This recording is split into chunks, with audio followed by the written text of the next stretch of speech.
আসসালামু আলাইকুম এভরিওয়ান। আজকে আমি চিকেন টিক্কার রেসিপি নিয়ে হাজির হয়েছি। আপনাদেরকে খুব সিম্পলভাবে চিকেন টিক্কা রান্না করা দেখাবো।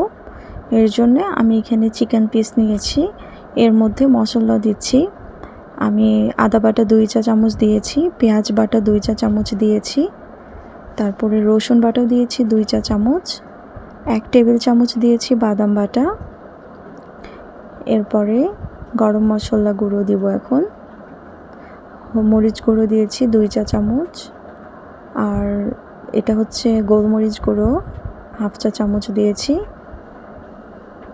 হলুদ গুঁড়ো দিয়েছি 1.5 চা চামচ, জিরা গুঁড়ো দিয়েছি 2 চা চামচ, ধনে গুঁড়ো দিয়েছি এখানে আমি অল্প একটু, আর এটা হচ্ছে টক দই 2 টেবিল চামচ টক দই দিয়েছি, স্বাদ মতো লবণ দিচ্ছি, সয়া সস দিচ্ছি 1/2 চা চামচ, আর টমেটো সস দিচ্ছি 2 চা চামচ। এখন ইনগ্রিডিয়েন্টসগুলোকে আমি চিকেনের সাথে মেখে নেব। তো এই পর্যায়ে একটু সরষের তেল দেব, যেহেতু চিকেন টিক্কা বানাচ্ছি আমি। সরষের তেল দিলে অনেক মজার ফ্লেভার পাওয়া যায়, অনেক টেস্টিও হয়, তাই সরষের তেলে মেখে এখন এটাকে আমি ম্যারিনেটে রাখবো টানা 2 ঘন্টা পর্যন্ত। তো ঢাকনায় ঢেকে এখন এটাকে আমি ম্যারিনেটে রাখছি। 2 ঘন্টা পরে আমি ফিরে এসেছি এবং একটা পাত্রে তেল ভালো মতো গরম করেছি, তেল একটু বেশি দিতে হবে।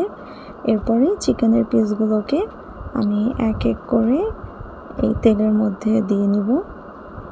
তেলটাকে কিন্তু হালকা গরম করা যাবে না, এটা মনে রাখবেন, ভালো মতো গরম করতে হবে। তারপরে জালটা একটু কমিয়ে দেবেন, অর্থাৎ মিডিয়াম না, মিডিয়াম টু লোতে রাখবেন।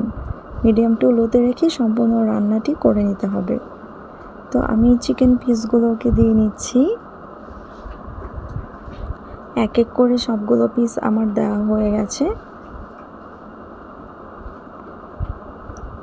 তো এই পর্যায়ে কিন্তু ঢাকনা ইউজ করতে হবে, নতুবা এগুলো শক্ত হয়ে যাবে।